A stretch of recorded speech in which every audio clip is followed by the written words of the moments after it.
Hey everyone, my name is David Bowden with Spoken Gospel, and today's verse comes from Matthew 5:6. It says, "Blessed are those who hunger and thirst for righteousness, for they will be filled."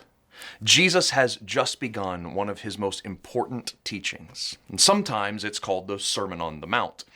He opens his sermon with his vision of the good or the blessed life and the type of people who will experience it. However, Jesus' first words are not what we expect.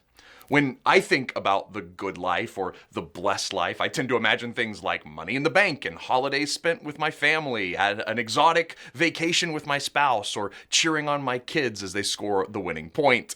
But Jesus says the blessed life belongs to the poor, the grieving, and to those who are hungry and thirsty. To Jesus, the good life begins in neediness, not abundance. More specifically, today's verse tells us that the good life belongs to those who hunger and thirst for righteousness. The word righteous has a very large range of meaning, but here, righteousness likely means justice. Jesus is saying the good life belongs to those who have been treated unfairly and are hungry for equity. The good life belongs to those who are the victims of injustice and thirst for justice to be done on their behalf.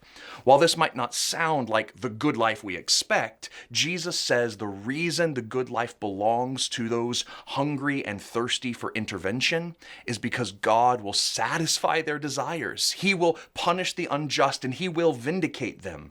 The good life does not belong to those who take vengeance into their own hands or immediately respond to injustice with more injustice. No, the good life belongs to those who trust God to right the wrongs in his own timing.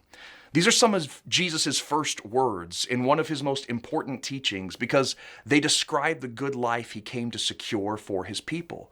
Jesus came to proclaim good news to the poor, to comfort the grieving, and to set the oppressed free. So, if you are surrounded by your accusers and you are starving for justice, I pray that you would know the good news of the good life belongs to you and that Jesus will come to your rescue.